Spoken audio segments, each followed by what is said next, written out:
The following is a special marine warning from the National Weather Service.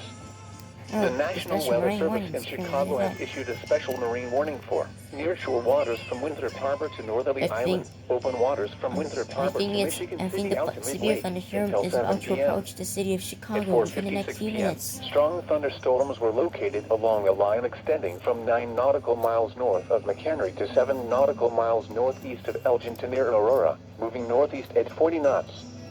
Hazard, wind gusts to nearly 50 knots. Near. Source, radar indicated. Impact, small craft could be damaged and briefly higher winds and suddenly higher waves. Strong thunderstorms will be near Waukegan Harbor around 5:25 p.m. Winthrop Harbor around 5:35 p.m. Winthrop Harbor is impacting.